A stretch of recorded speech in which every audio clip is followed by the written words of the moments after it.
पाकिस्तान तहरीक-ए-इंसाफ के रहनुमा बैरिस्टर फवाद चौधरी का कहना है कि नवाज शरीफ और उनके मुशीरों के दिमाग अपनी जगह पर नहीं रहे। उन्हें इतने सदमे मिले हैं कि ये सब पागल हो चुके हैं। सुप्रीम कोर्ट के बाहर मीडिया से बात करते हुए फवाद चौधरी का कहना था, शुरू दिन से पापा के वकील आते हैं, वो बताते हैं कि पापा पापी नहीं है, बच्चे पापी है।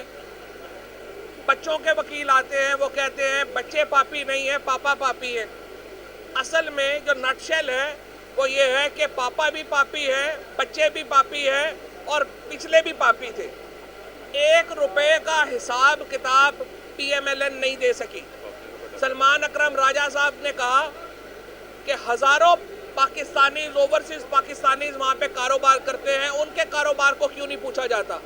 तो जज साहब ने उनको ये कहा कि जनाब जो हजारों लाखों पाकिस्तानी ओवरसीज पाकिस्तानी बाहर हैं वो पाकिस्तान के वजीर आज़म नहीं है, पाकिस्तान के पब्लिक ऑफिस होल्डर नहीं है।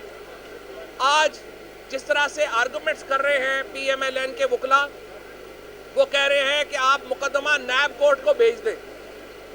मैं हैरान हूँ इनकी लीगल स्ट्रेटजी के ऊपर कि इन अक्लमंदों से पूछे कि जब आप मुकदमा नैब कोर्ट में भिजवाने की बात कर रहे हैं तो इसका मतलब क्या है।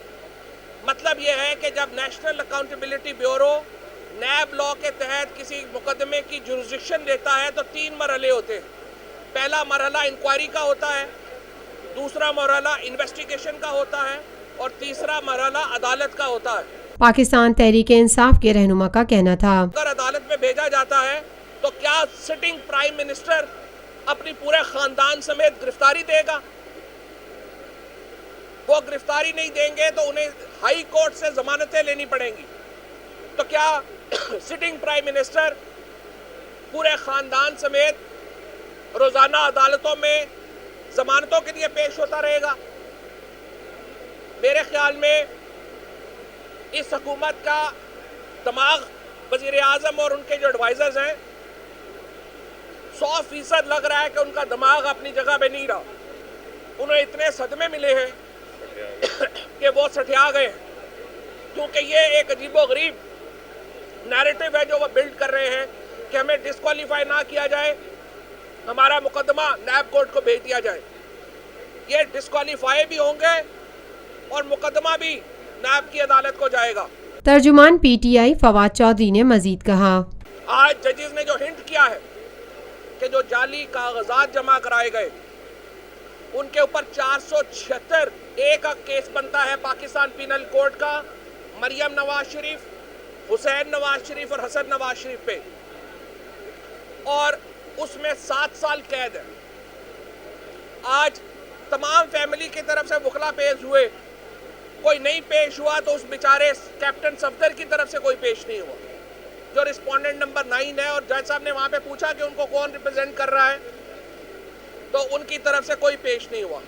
तो इसीलिए जब आप महाना पे दामाद बनते हैं तो ये मसाइल आते हैं। तो पाकिस्तान में मैं ये कहूँगा नौजवानों को महाना पे दामाद बनने का फैसला और इस तरह के इश्यूज जो है उन पर ज़रा अवॉइड करें। ये केस मुकम्मल हो चुका है। कल इंशाल्लाह आप देखेंगे कि पहले हाफ में जो वकील हैं उन्होंने अपने आर्गूमेंट्स मुकम्मल करने हैं और आखिर में ये जो कि अपना जो हमारे जो वकला हैं शेख रशीद साहब हैं जमात इस्लामी के और नईम साहब, उन्होंने 15-15 मिनट उन्होंने लेने हैं। कल ये मुकदमा कंक्लूड हो जाएगा, जैसे कि मैंने आपको 2 दिन पहले भी जो मेरी प्रेडिक्शन थी वो थी, और उसके बाद इसका फैसला सुनाया जाएगा।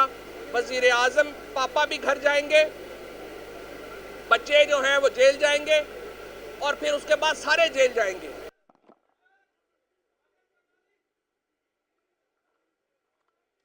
गुज़िश्ता 50 सालों से आपका एतमाद लिए रूफी प्रॉपर्टीज आपके लिए लाए हैं वही मयार, Rufi Perl city.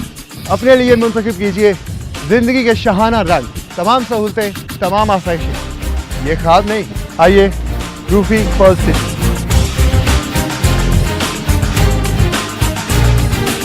Rufi Perl city scheme 33 की प्राइम तरीन लोकेशन पर M9 इंटरचेंज के साथ मेमार मोड़ के सामने और मेमन हाउसिंग सोसाइटी के दरमियान।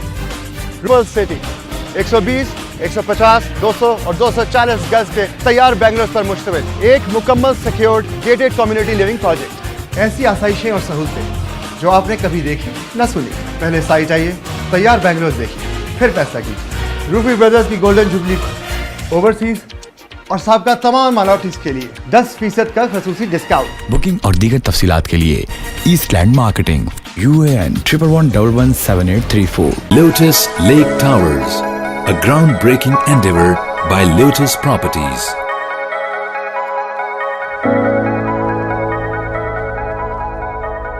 पाकिस्तान में पहली मर्तबा हालात हाजरा के मुख्तसर मगर जामे प्रोग्राम्स, खबरों, तबसरों के अलावा दीगर समाजी, तिजारती, सकाफती, तफरीही, मालूमाती, मजहबी, तालीमी, सेहत और बच्चों के प्रोग्राम्स सिर्फ TNN TV पर।